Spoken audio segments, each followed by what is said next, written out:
waxaan halkan ka marinayaa tix gabay oo yar tiiraanya ah oo berigii hore dadku markii uu isku ahaa iyo magasaday tahay yaan ka marinayaa halkan maasada canaadu ma marsho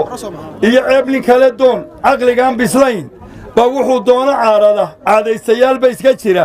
cayda laasimay caariye rag buu ula galaa lagu canaantaa ee ansakaygu waa culus yahay oo ma laha ciirciir cashar baan u mariyaa naflaha caafimaad tara markaasay cirooliya carruur ku cimro qaataane maantana tix baan curinayaa lagu caweeye wax badan baa la kala caydhiyey ay kala cilaalayda cillad bay ku kala raagtay iyo ciil ku gaamuray ee way kala cesiimaynayeen cududahoodiiyo iyadoo iscalool diidan bay kala carrowdaaye sidii ay u kala caymaday baan laysu soo celi ninkii shacabkan cayntayn lahaa soo cimaamaday iyo haddii uu rakaabada cuskado waydin ciil tiriyo carrigeennan ugub bay sirkada soo camirayaane cambarkaa badaha ceegan iyo ceelashay qodiyo ciidday ka soo saarayaan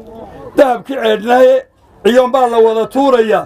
dhiisha caydhaahe u codeeya maanta rijaal culusi joogaan gobannimada waannu idinku naqaan waynu kala guursan jirnay waynu isdhalay dhaleeyaynu nahay waxa weeye wixii ilaahay waa maydhay subxaanahu wa tacaala halkan waxa layidhina laba goboloo walaalaa oo isku dilay jiray ilaahayna nabaddii u soo roog aad iyo aadna waa uga tiiraanyaysnayn ilaahayna waxaynu ka baryaynaa inuu nabaddooda sii adkeeyo teennana mid sii dheer ka dhigo dawladdana waxaa kaloo idiin sheegaya dhulbahantow waxaad tidhaha waar isaaq baa waxaystee dee kursiga soo doonta samaroon baa qabsado ciisa u soo socdo dee soo qabto ha odhanina waxaunay mucaarad meel taagani dee kursiga inaa hoggaanka qabsataan idinkoo dadka hoggaamisaan dee u soo diyaargarooba oo xisbiga ku soo darsada dhallinyaro firfircoon oo haddii imika odayaadii baashaalaha iyo waa yar gawoobeen imika marka muuse qabsado dee muddo dambe joogi maayaanoo da' bay noqonayaane inama yaryaroo